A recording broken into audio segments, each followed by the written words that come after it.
దినోత్సవాన్ని ఇంత ఘనంగా జరుపుతున్న కమిటీ సభ్యులందరికీ కూడా నా అభినందనలు తెలియజేసుకుంటా ఉన్నాను.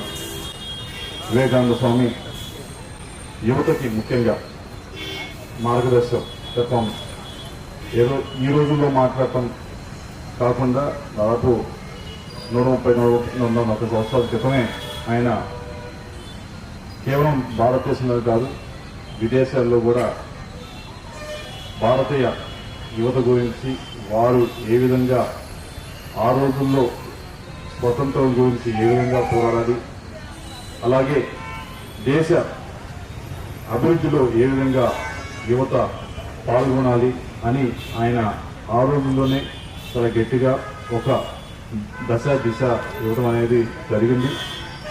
ప్రతి స్పీచ్లో కూడా ఆయన మాట్లాడే ప్రతి వాక్యము ప్రతి స్పీచ్లో కూడా భారతదేశ యువత గురించి ఆ రోజు మాట్లాడారు.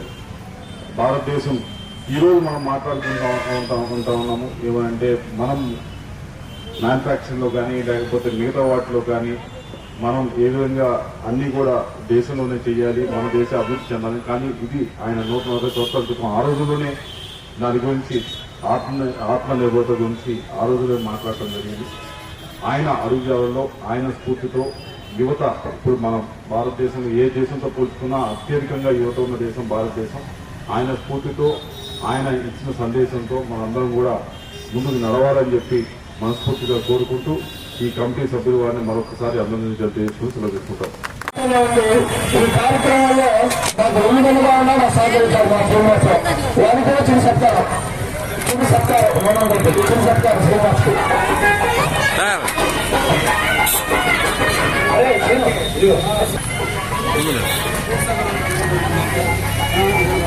అట్లా జపూర్ గారికి చిన్న చెప్తారు జపూర్ గారికి అట్లానే మాట్లాడారు మా అన్న ప్రోత్సహించింది.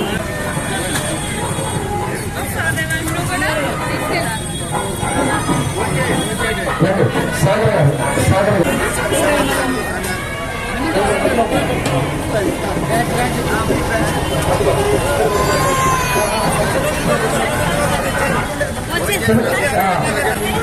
మా బావగారు వినోదులు సాగర్ గారు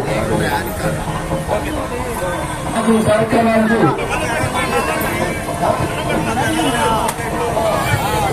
మాకు 2 సంవత్సరాల క్రితం సాగర్ చాలా చక్కగా రైతులు వచ్చాడు. ఇప్పుడు పంచాయతీలో బాగులేదు మా పండుగ 100% చేశారు. ఆయనకి తెలిసి చెప్తారు.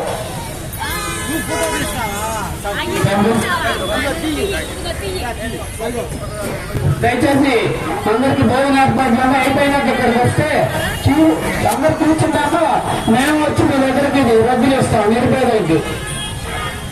దయచేసి అందరూ కూడా లోపల భోజనాలు ఏర్పాటు చేశాం. తప్పకుండా భోజనాలు లేవు లోపల భోజనాలు ఏర్పాటు చేశాం. అందరూ ఎంతమందికి లోపల భోజనాలు అయ్యా అందరూ భోజనాలు చేయండి. భోజనాలు